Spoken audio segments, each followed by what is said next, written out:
ఎప్పటికప్పుడు వార్తల కోసం దండూరా జనం గుండె చప్పుడు న్యూస్ ఛానల్ ను సబ్స్క్రైబ్ చేసుకోండి.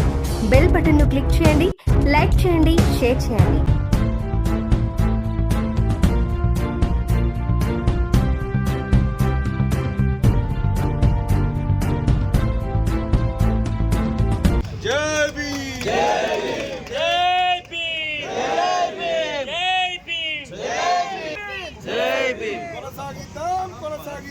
అంబేద్కర్ ఆశయాన్ని డాక్టర్ బాబాసాహెబ్ అంబేద్కర్ ఆలోచన విధానాన్ని జై భీమ్, జై భీమ్, జై భీమ్, జై భీమ్, జై భీమ్, జై భీమ్, జై భీమ్, జై భీమ్, జై భీమ్. అంబేద్కర్ ఆలోచన విధానాన్ని అంబేద్కర్ జై భీమ్, జై భీమ్, జై భీమ్, జై భీమ్, జై భీమ్, జై భీమ్, జై భీమ్. అంబేద్కర్ ఆశయ విధానాన్ని అంబేద్కర్ ఆశయ విధానాన్ని జై భీమ్, జై భీమ్. ఆంజనేయ గౌడ్ గారు కూడా వేదికపైకి రావాల్సిన కోరుతా ఉన్నాం. జై భీమ్, జై భీమ్, మాజీ సర్పంచ్ నాగరాజు గారిని కొనసాగిద్దాం అంబేద్కర్ ఆలోచన విధానాన్ని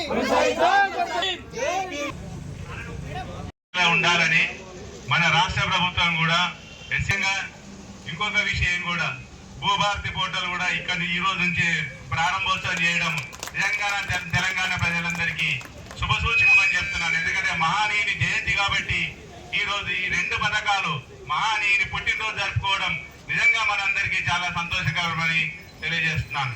మనం ఈ రోజు వరకు నడుస్తున్నాం, అదే అడుగుజాడలో నడుస్తున్నాం. ముందు ముందు కూడా అంబేద్కర్ ఆశయాలను అణగారిన వర్గాల పుట్టినరోజు ఈరోజు. నిజంగా చెప్పాలంటే ఇది అణగారిన వర్గాలకు జన్మదినంగా చెప్పవచ్చు. ఈరోజు మన రాష్ట్ర ప్రభుత్వం తీసుకున్న నిర్ణయాలు కూడా ఈ సమాజానికి చేదోడుగా వాదోడుగా ఉండే రోజు. భూభారతి అయితేనేమి, ఎస్సీ వర్గీకరణ జీవో ప్రజల విడుదలైతేనేమి చరిత్రలో నిలిచిపోయే విధంగా ఈరోజు లిఖింపదగా మన డాక్టర్ బాబాసాహెబ్ అంబేద్కర్ ఏదైతే చెప్పిందో అది అణగారిన వర్గాలకు అందించాలని చెప్పేసి అంబేద్కర్ ఆశయాలను కొనసాగించడానికి కోసానికి ప్రభుత్వం నిర్ణయంగా మీ అందరికీ తెలియజేస్తున్నాను. ముఖ్యంగా నేను ఒకటి విజ్ఞప్తి చేయదలుచుకున్నాను. ఆ రోజు అంబేద్కర్ ఏదైతే ఆశయాలు కొన్నాడో ఈ రోజు మన ప్రభుత్వం కూడా ఆశయాలకు అనుగుణంగా ఎన్ని ఒడిదుడుకులు వచ్చినా ఏమొచ్చినా కూడా చేస్తుంది. అందరూ కూడా సోదరులు అర్థం చేసుకోవాలన్నమాట నేను మనవి చేస్తున్నా. ఒకసారి అట్లాంటి దశ దిశ నిర్దేశించిన వ్యక్తి ఈ ప్రపంచ దేశాలు కనిపించే వ్యక్తి, ఆయన జ్ఞాన యోధుడు, ఈ అట్టడి వర్గాల చీకటి భక్తులలో వెలుగు నింపినటువంటి మహాయోధుడు డాక్టర్ బాబాసాహెబ్ అంబేద్కర్ అని చెప్పేసి గర్వంగా చెప్పాల్సిన అవసరం ఉందని నేను తెలియజేస్తా ఉన్నా. ఈరోజు డాక్టర్ బాబాసాహెబ్ అంబేద్కర్ ఉత్పత్తి జన్మదినం కాదు, అట్టడి వర్గాల్లో ఉన్నటువంటి చీకటి భక్తులలో ఉన్నటువంటి వాళ్ళందరూ బయటకు వచ్చి ఆ మహాయోధుడిని ఆయన పుట్టింది కాదు, మా భక్తులలో మొత్తము వెలుగు దివ్యలు విరజిల్లిన రోజు అని చెప్పేసి గర్వంగా చాటుకుంటున్న విషయాన్ని గుర్తు చేస్తా ఉన్నాం. భారత రాజ్యాంగం ఏమిచ్చింది? చాలా మంది అంటారు అంబేద్కర్ మహాయోధుడు, ప్రపంచం గర్వించే మేధావి. ఆ రాజ్యాంగం మనకి ఏమిచ్చింది? ప్రపంచ దేశాలలో ఉన్న రాజ్యాంగాలను చదివి అనుసరించి భారతదేశానికి మరి లౌకికంగా సామ్యవాదంగా మరి అన్ని వర్గాలకు సామాజిక న్యాయం జరగడం కోసమే భారత రాజ్యాంగం రూపొందించిన విషయాన్ని గుర్తు చేస్తా ఉన్నా. మరి అక్కడ భారత రాజ్యాంగం మనకి ఏమిచ్చింది? అంబేద్కర్ మనకి ఏమిచ్చిండు? అంబేద్కర్ ఒక్కటే ఇచ్చిండు మనకు. అంబేద్కర్ ఏమిచ్చిందని కాదు, నిజంగానే ఈ చీకటి బతుకుల నుంచి వెలుగులోకి వచ్చేందుకు మార్గం చూపెట్టిండు. 18 సంవత్సరాలు నిండిన ప్రతి ఒక్కరికి ఓటేసే అవకాశాన్ని కల్పించిన విషయాన్ని గుర్తు చేస్తా ఉన్నా. ఆ చర్చ వచ్చినప్పుడు ఒక్కొక్క అభిప్రాయాలు ఒక్కొక్క రకంగా ఉంటే అంబేద్కర్ అభిప్రాయం మాత్రము 18 సంవత్సరాలు నిండినటువంటి పేద పెద్ద ధనిక పేద అనేటువంటి ఎలా తేడా లేకుండా ప్రతి ఒక్కరికి ఓటు కల్పించాలని చెప్పేసి డాక్టర్ బాబాసాహెబ్ అంబేద్కర్ మరి వాదించిన విషయాన్ని గుర్తు చేస్తా ఉన్నా.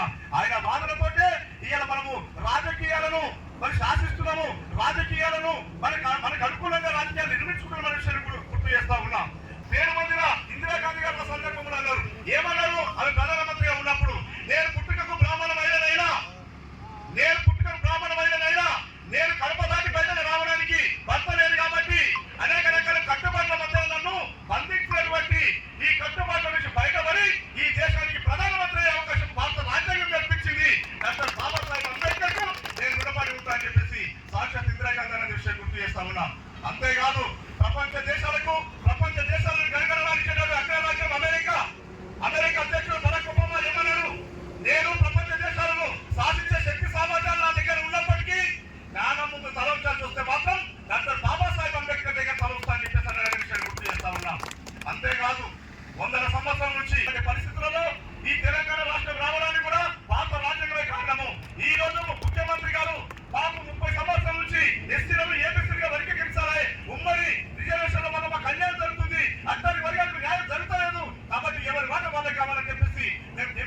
అంతేకాకుండా మరి చాలా పెద్ద ఎత్తున ఈ కార్యక్రమం ఏర్పాటు చేసి మరి అందరు పెద్ద మనుషులు చాలా మందిని ఇన్వైట్ చేశారు.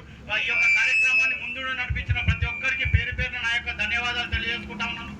అలాగే మరి ఆ ఒక గొప్ప మహనీయుడు ఇవాళ మన భారత రాజ్యాంగాన్ని రచించినటువంటి గొప్ప మహనీయుడు అంబేద్కర్. మరి ఆయన రచించిన రాజ్యాంగంలోనే ఈ రోజు మనం ప్రతి ఒక్కరము ఈ యొక్క పదవులల్లో ఈ యొక్క నాయకులమైనము, ఈ యొక్క పదవులలో ఉన్నామంటే ఆయన రచించిన రాజ్యాంగమే. ఎందుకంటే బీసీ ఎస్సీ వర్గాలకు ఈ రోజు ఒక గుర్తింపు వచ్చి మరి బీసీలలో నాయకుడు, ఎస్సీలలో ఒక నాయకుడు అయినంటే మరి ఆయన రాసిన రాజ్యాంగం ప్రకారమే ఈ రోజు మనం అందరం ఒక నాయకులుగా, ఒక మంచి పౌరులుగా ఈ రోజు సమాజంలో మనం నిలబడతా ఉన్నాము. కాబట్టి ఆ యొక్క మహనీయుని స్మరించుకుంటూ ఆ మహనీయుని అడుగుజాడలలో మనం ప్రతి ఒక్క ఆశయ సాధనలో ముందుండి ఆయన అడుగుజాడలు నడవాలని చెప్పి మనస్ఫూర్తిగా కోరి తెలంగాణ ఉద్యమం నడిచింది. తెలంగాణ ప్రసాదించుకున్నాం. ఇలా ఎస్సీ కేటగరైజేషన్ ఉద్యమం దశాబ్దాల నుంచి నడుస్తుంది. నా చిన్నప్పటి నుంచి ఎస్సీ కేటగరైజేషన్ ఉద్యమం చూస్తున్నాం. యాదగిరి కూడా అప్పటి నుంచి పూర్తి స్థాయిలో దీంట్లోనే పనిచేసిండు. మరి ఈ రోజు ఇవన్నీ ఈ రోజు కళ నెరవేరుతుంది. అదృష్టవశాత్ ఈ రోజే, ఈ జయంతి రోజే రాష్ట్ర ప్రభుత్వం కూడా మరి ఈ రోజు ఆ బిల్లును ప్రతిని ఉత్తమ్ కుమార్ రెడ్డి గారి చేతుల మీదకి వెళ్ళి ముఖ్యమంత్రి గారికి ఇవ్వడం జరుగుతుంది. ఒక కళ నెరవేరింది. మన బాధ్యత నెరవేర్చుకున్నాం. రాజ్యాంగం స్ఫూర్తి, రాజ్యాంగం మనకు ఇచ్చినటువంటి హక్కులను మనం రక్షించుకునే కార్యక్రమం మన ప్రజాప్రతినిధుల ద్వారా, మన ప్రభుత్వం ద్వారా మనం నెరవేర్చుకున్నాం. అంటే ఒకటి ఒకటి ఒకటి సాధించుకుంటూ వస్తున్నాం. కాలయాపన జరిగింది, తూట్లు వచ్చే కార్యక్రమం చేసిర్రు. అయినా మనం మన జీవో ప్రతిని మనం ఈ రోజు ముఖ్యమంత్రి గారి చేతుల మీద మనం ఇవాళ ప్రజలకు అందిస్తున్నాం. బాధ్యత నెరవేర్చుకున్నాం. వాళ్ళ కళ నెరవేర్చాల్సిన ఆవశ్యకత ఉన్నది. ఇంకా సమయం ఉన్నది. ఇంకా దీనికి నెరవేర్చాల్సిన ఆవశ్యకత ఉన్నది. కాబట్టి ప్రతి ఒక్కరు దీన్ని మనం అందరం బాధ్యతగా తీసుకోవాలని, ప్రతి ఒక్కరి సమాజ స్థాపన జరగాలి. ప్రతి ఇంటికి ఏ ఇంటికి అసమానతలు ఉండకూడదు. ఏ వాడకు అసమానతలు ఉండకూడదు. ప్రతి ఒక్కరం మనుషులమే, అందరిలో ప్రవహించేది రక్తమే అనే ఆలోచనకు మనం ఈ భారతీయుల్లో నింపినాడే మనం అంబేద్కర్ గారికి నిజమైన నివాళి అర్పించినట్టు. కాబట్టి నాకు నమ్మకం ఉంది, ఈ ప్రాంత ప్రజలు చాలా చైతన్యవంతులు, మంచి స్పృహతో ఉన్నవాళ్ళు. మనం అనుకుంటే సాధించలేనిది ఏముండదు. నా కళ్ళ ముందల్నే ఈ మార్పు జరగాలి. ఎలాంటి కుల మతాల ప్రస్తావన ఏ సందర్భంలోనూ రాకూడదు. కేవలం మనుషులం అనే భావంతోనే మనం ముందుకు వెళ్ళాలి. ఈ ఆలోచన మన ప్రాంతంలో మనం తీసుకొచ్చినాడు. మనం నిజమైన నివాళి మనం అంబేద్కర్ గారికి ఇచ్చినట్టు. కాబట్టి సోదరులారా, నాకు నమ్మకం ఉంది. పార్టీలకు అతీతంగా ఇక్కడికి వచ్చిన ప్రతి కార్యకర్తకు నేను ఒక్కటే చెప్తున్నా, రాజకీయాలు వేరు. మన రాజకీయాల్లో కులాలు మతాలు తీసుకురావడానికి అవకాశం లేదు, తీసుకురావద్దు. ప్రత్యేకంగా మన ప్రాంతంలో నేను కోరుకునేది, మనం అందరం వేరే పార్టీలలో ఉన్నా అందరం సోదర భావంతోనే ఉంటాం. మాసాయిపేట మండలానికి ఒక ప్రత్యేకత ఉన్నది. మిగతా మండలాలలో రాజకీయాలు వేరున్నా మాసాయిపేట మండలాల్లో రాజకీయాలు అంత తీవ్ర స్థాయిలో ఒకరిని ఒకరు నష్టపరుచుకునే విధంగా, ఒకరిని ఒకరు అవమానపరిచే విధంగా ఉండదు. కాబట్టి ఈ స్ఫూర్తిని నింపినాడే మనం ఒక రకంగా ముందు వరుసలో ఉన్నాం. మన రాజ్యాంగ స్ఫూర్తి